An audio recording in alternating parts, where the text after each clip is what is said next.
प्रिय छात्रों, आज हम लोग कबीर की साखियाँ एवं शब्द का अध्ययन करेंगे।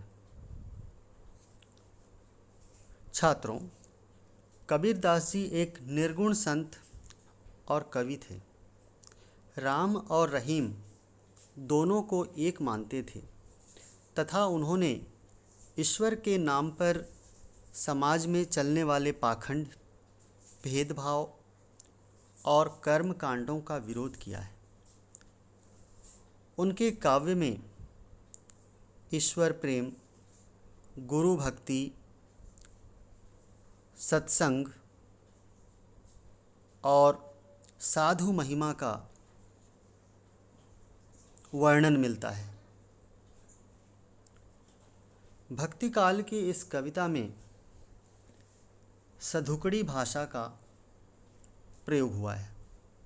इस कविता में साखी छंद है और कई स्थानों पर तत्सम एवं तद्भव शब्दों का भी प्रयोग मिलता है।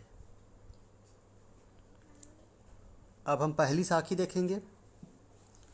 मानसरोवर सुभर जल हंसा केली कराही, मुक्ता फल मुक्ता चुगें अब उड़ी अनत न जाही। मानसरोवर तिब्बत में एक हिंदू तीर्थ स्थल है, जहाँ पर एक झील है जिसमें हंस रूपी आत्मा क्रीड़ा कर रही हैं। वे मुक्ति रूपी मोती यानी फल चुनकर खा रही हैं। इसलिए हंस रूपी जीवात्मा मानसरोवर को छोड़कर कहीं नहीं जाना चाहती। इसका दूसरा अर्थ है मन रूपी सरोवर, जिसमें सुभर यानी अच्छी तरह भरा हुआ, जिसमें स्वच्छ विचार रूपी जल भरा हुआ है, जिसमें हंस रूपी जीवात्मा यानी आत्मा क्रीड़ा कर रही हैं। वे मुक्ति रूपी मोती चुनकर खा रही हैं। इसलिए वे वहाँ से उड़कर दूसरे स्थान पर नहीं जाना चाहती। अर्थात आत्मा का मुख्य उद्देश्य परमात्मा के पास जाना है। यानी जब आत्मा परमात्मा के पास पहुँच जाती है, तब उसे जन्म मरण से मुक्ति मिल जाती है। इसलिए वह वहाँ से और कहीं नहीं जाना चाहती। अब उड़ी अनत न जाही, यानी उड़कर अनत यानी दूसरी जगह नहीं न जाही, अर्थात नहीं जाना चाहती। दूसरी साखी है। प्रेमी ढूंढत मैं फिरों, प्रेमी मिले न कोई, प्रेमी को प्रेमी मिले सब विष अमृत होई। इस साखी में सच्चे प्रेमी की कसौटी बताई गई है। कबीर दास जी कहते हैं कि जब तक व्यक्ति के मन में अहंकार, लोभ, लालच और माया मोह है, तब तक उसे सच्चा प्रेमी नहीं मिल सकता। प्रेमी से तात्पर्य ईश्वर भक्त से है। वे कहते हैं कि एक सच्चे प्रेमी को ही सच्चा प्रेमी मिल सकता है। जब एक सच्चे प्रेमी को एक सच्चा प्रेमी मिल जाता है, तो व्यक्ति के अंदर की सारी विष रूपी बुराइयां अमृत रूपी अच्छाइयों में बदल जाती। प्रेमी को प्रेमी मिलें, यानी प्रेमी को जब कोई सच्चा प्रेमी ईश्वर भक्त मिल जाता है, सब विष यानी सभी विष रूपी बुराइयां अमृत होई यानी अमृत रूपी अच्छाइयों में बदल जाती।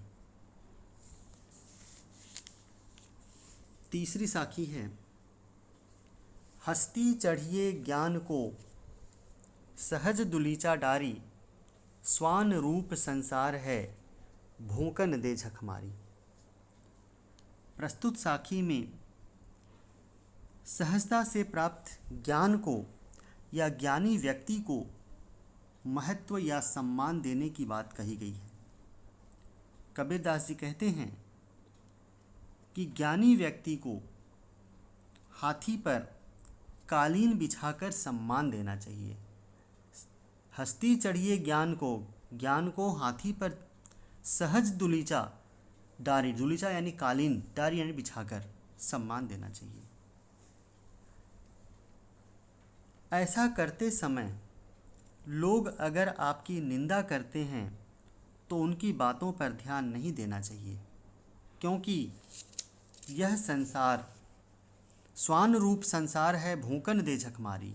यह संसार स्वान अर्थात कुत्तों की तरह है, जो हर समय भौंकता रहता है।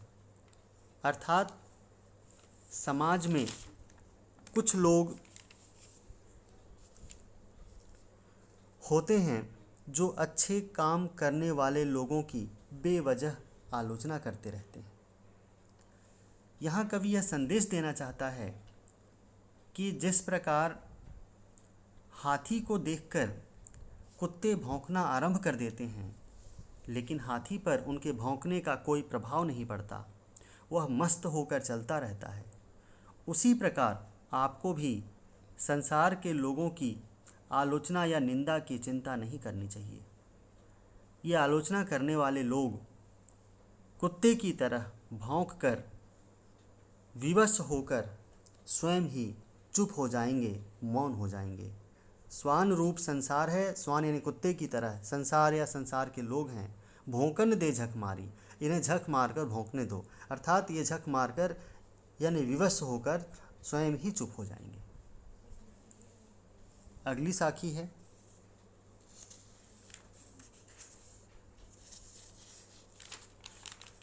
पखा पखी के कारणे सब जग रहा भुलान, निरपख होई के हरि भजे सोई संत सुजान। पखा पखी यानी पक्ष विपक्ष, कारणे मतलब कारण, भुलान यानी भूल रहा है। पक्ष विपक्ष में पड़ने के कारण व्यक्ति एक दूसरे को भूलता जा रहा है, अर्थात अपने अपने संप्रदाय तथा ईश्वर प्राप्ति के लिए अपने अपने धर्म का पक्ष लेने और दूसरों के धर्म का विरोध करने के कारण लोग एक दूसरे को भूलते जा रहे हैं, अर्थात संसार के लोगों को भूलते जा रहे हैं। निरपख होई के हरि भजय सोई संत सुजान, इसलिए जो व्यक्ति या साधक निष्पक्ष होकर पक्ष विपक्ष से ऊपर उठकर ईश्वर की भक्ति करता है या करते हैं, वही सच्चा संत कहलाता है। अर्थात जो व्यक्ति अपने अपने धर्म संप्रदाय का पक्ष लेने की बजाय निष्पक्ष होकर ईश्वर की भक्ति करता है, वही सच्चा संत कहलाता है।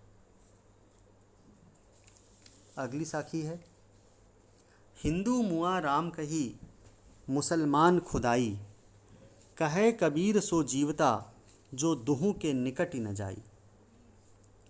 कबीर दास जी निर्गुण ईश्वर में विश्वास करते थे।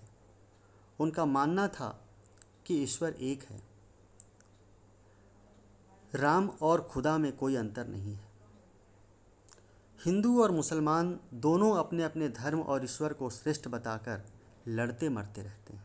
हिंदू मुआ, मुआ यानी मर गया, राम कही राम कहता हुआ, मुसलमान खुदाई और मुसलमान खुदाई यानी खुदा कहता हुआ। तो इस तरह से हिंदू और मुसलमान दोनों अपने अपने धर्म और ईश्वर को श्रेष्ठ बताकर लड़ते मरते रहते हैं। कबीर दास जी कहते हैं कि इस संसार में वही व्यक्ति जीवित रहता है जो इन दोनों धर्मों के निकट नहीं जाता। कहे कबीर सो जीवता वही जीवित रहता है जो दुहू यानी दोनों के निकट ही न जाए, निकट नहीं जाता, अर्थात इन दोनों धर्मों से दूर रहता है। अगली साखी है, काबा फिरी काशी भया राम ही भया रहीम, मोट चून मैदा भया बैठी कबीरा जी। इस दोहे में कबीर दास जी धर्म के आडंबरों अर्थात तीर्थों का विरोध कर रहे हैं, तीर्थ यात्राओं का विरोध कर रहे हैं। वे कहते हैं कि मुसलमानों के पवित्र तीर्थ स्थल काबा और हिंदुओं के पवित्र तीर्थस्थल काशी में कोई अंतर नहीं। काबा फिरी काशी भया राम ही भया रहीम। उसी प्रकार हिंदुओं के आराध्य राम और मुसलमानों के आराध्य रहीम में कोई अंतर नहीं, अर्थात दोनों एक ही हैं। काबा फिरी काशी भया अर्थात काबा और काशी एक ही हैं। राम ही भया रहीम, राम और रहीम एक ही हैं। धन खर्च करके इन तीर्थ स्थानों पर जाकर ईश्वर को प्राप्त करने की कोशिश करना मूर्खता है। उनके अनुसार मोट चून मैदा भया बैठी कबीरा जी। मोट चून अर्थात मोटा आटा, चून यानी आटा, और मैदा ज़्यादा अच्छे हैं जिनसे व्यक्ति का पेट भर जाता है।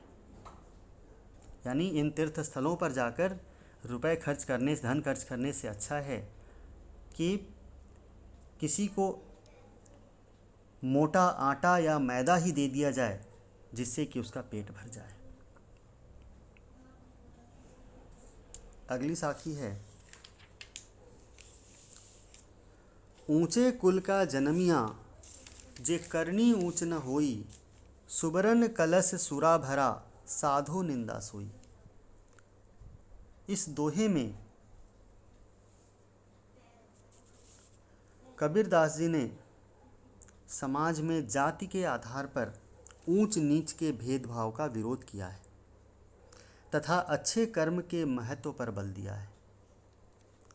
व्यक्ति ऊंचे कुल में जन्म लेने पर भी यदि निम्न कार्य अर्थात नीच कार्य करता है तो उसका उच्च कुल में जन्म लेना व्यर्थ है। अर्थात ऊंचे कुल में जन्म लेकर भी व्यक्ति यदि नीच कर्म जैसे छल कपट चोरी झूठ आदि बोलता है तो उसका उस कुल में पैदा होना, उच्च कुल में पैदा होना बेकार है। ऊंचे कुल का जन्मिया, जन्मिया मतलब जन्म लेने वाला, जे करनी ऊंच न हुई, करनी यानी कर्म, ऊंच ऊंचा न होई न हो। सुबरन कलश सुरा भरा साधु निंदा सोई। सुबरन यानी सोने का, स्वर्ण से सुबरन बनाए। सोने के कलश में यदि शराब भर दी जाए, यदि सोने के कलश में शराब भर दी जाए तो सज्जन लोग, साधु निंदा सोई, सज्जन लोग उसकी निंदा ही करते हैं। अब हम पहला शब्द देखेंगे। पहला शब्द है, मोको कहाँ ढूंढे बंदे मैं तो तेरे पास में, नामे देवल नामे मस्जिद ना काबे कैलाश में। पहले शब्द में कबीरदास जी ने धर्म के बाहरी आडंबरों का विरोध एवं अपने हृदय में स्थित ईश्वर की ओर संकेत किया है। इसमें ईश्वर कहते हैं कि हे मानव, मोको कहाँ ढूंढे बंदे, बंदे यानी हे मानव मनुष्य, मोको कहाँ, मुझे कहाँ ढूंढता है, तू मुझे कहाँ ढूंढता है, मैं तो तेरे पास में, मैं तो तुम्हारे अंदर हूँ। ना तो ना मैं देवल ना मैं मस्जिद ना काबे कैलाश में, ना तो मैं मंदिर में हूँ ना मस्जिद में, देवल यानी मंदिर, और ना मैं मस्जिद में हूँ, ना काबे कैलाश में, ना काबा और ना कैलाश पर्वत पर हूँ। मैं ना तो कौने क्रियाकर्म में, किसी क्रियाकर्म, क्रियाकर्म अर्थात पूजा पाठ, नहीं योग वैराग में, न ही योग और वैरागी बनकर अर्थात सन्यासी बनकर तपस्या करने से मिलता हूँ। वे कहते हैं कि ना तो मैं किसी पूजा पाठ से मिलता हूँ, न योगी वैरागी बनकर तपस्या करने से मिलता हूँ। यदि तुम मुझे खोजी होए तो तुरते मिली हों पल भर की तलाश में। यदि तुम मुझे सच्चे मन से अपने भीतर खोजोगे, ढूंढने की कोशिश करोगे, तो एक पल में मैं तुम्हें मिल सकता हूँ। पल भर की तलाश में, क्षण भर में, पल भर में मैं तुम्हें मिल सकता हूँ। कहे कबीर सुनो भई साधो सब श्वासों की श्वास में।